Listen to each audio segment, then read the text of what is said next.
Partnership Action for Continuing Employment, PACE, is the Scottish Government's initiative for responding to redundancy situations.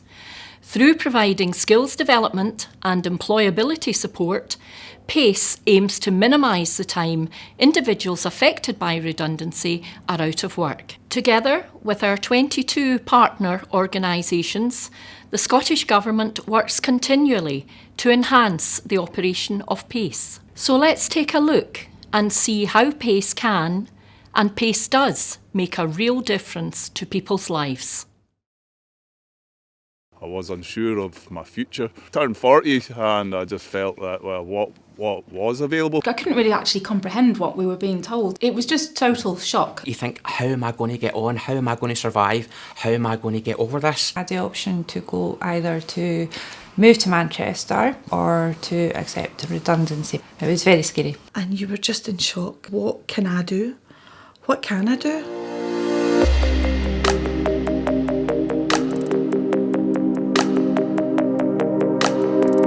I was working for a company, there was a downturn in the industry. As a result of that, I became redundant. I was unsure of my future. I had a mortgage to pay. That's when I approached PACE to see what options I had available for me.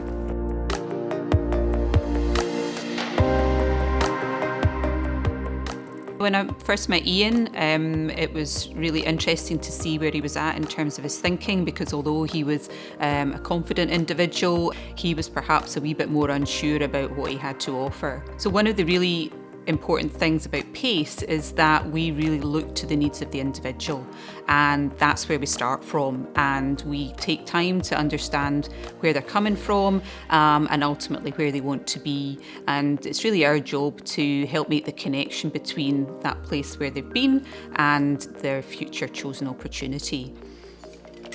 I look forward to my interviews. Yeah, once my CV was updated and it read very well. I did have a lot of interest from just my CV. After that, it was great. I kept in touch with Heather. She kept in touch every few weeks just to see how I was getting on. From the guidance I got with PACE, I started off using my rope access skills that I had. I was a steeplejack for a few months, and through that I joined a rope access firm. Now I'm in a full-time job and happy.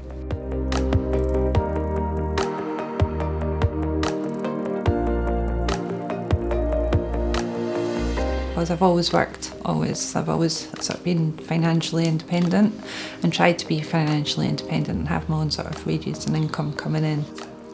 We were told that they were relocating the positions to Manchester, and we had the option to move to Manchester and take up the position there. Didn't want to relocate with having a young family and decided to stay in Stornoway and take the redundancy pay.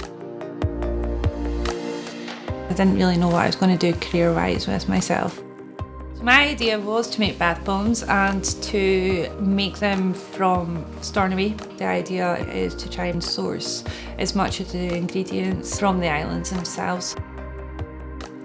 Jill came in, she was obviously sort of worried and sort of a bit down. We try and sort of spin it round a little bit and think, okay, you've got an idea now, so let's see how you can get this idea out there. Well, we hope that once they've been in to see Business Gateway, that they've got a better idea now and they think, actually now I can do this, we need to do X, Y and Z, but at least I know how to take this forward now. I hope Head Fizzies will roll out nationally. I do have some customers who order on the mainland from Glasgow, and also a couple in England as well at the moment, so I'm hoping it gets more and bigger and better.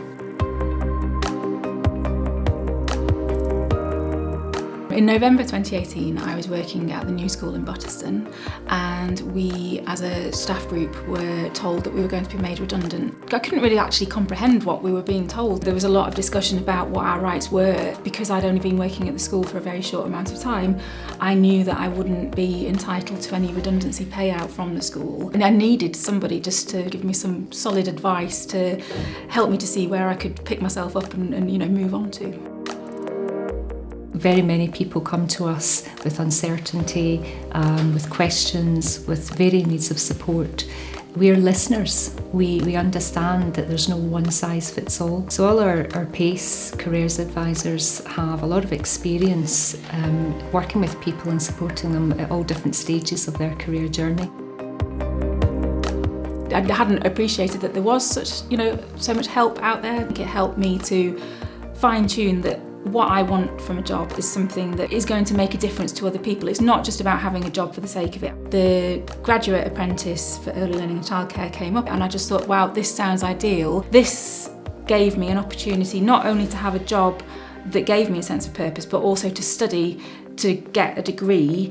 Now that I'm doing it, I'm absolutely loving it, and I can see that despite the fact that there has been an awful lot of upset and upheaval, that ultimately things happen for a reason. I had a phone call from HR. Basically, they were shutting our factory down and it would close on the 21st of December. And you were just in shock because you're thinking, oh my God, what am I going to do? Because I'd worked there for 23 years. It was a long time. And all of a sudden, it's not there. With PACE, I got the confidence to look for a job that I was able to fit into my life.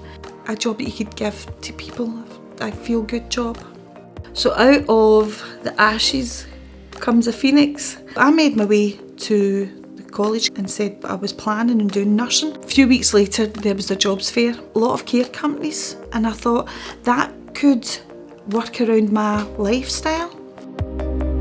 After having met me and having looked at her CV, having looked at her skill set, having looked at the potential options, nursing, clinical support work, she was helped to kind of decide social care, that could be for me.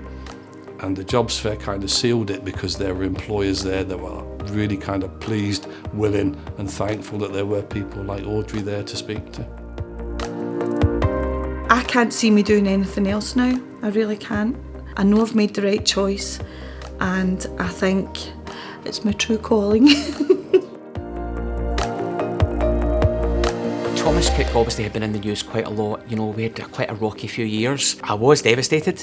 It had been a huge part of my life. They were advising us of the steps, things like what would happen next in respect of government redundancy and our entitlements. They also pointed us in the direction of the local job centre as well. During one of my first couple of visits with Brian actually had looked at, you know, my skill set, he'd looked at my CV, we'd spent a lot of time exploring, you know, my experience. And he'd actually suggested to me that as well as, you know, my other job searches that I was going to be doing within retail and looking at retail management opportunities, Brian also suggested local government, he suggested the Scottish Government, and he also suggested the civil service. And I'd actually, to be honest with you, had never thought that these would be opportunities that my skills would be transferable. Someone who's been made redundant will have huge reservations about crossing our door. It's only natural that they don't want to be seen as unemployed. They don't want to be looking for state help. That's the myth around the job centre. What we focus on is getting you back into work. I'm about to start with the Department of Work and Pensions as an executive officer in the civil service, and I'm over the moon. If I had not went through this experience, I would not have been afforded the opportunity to apply for the civil service.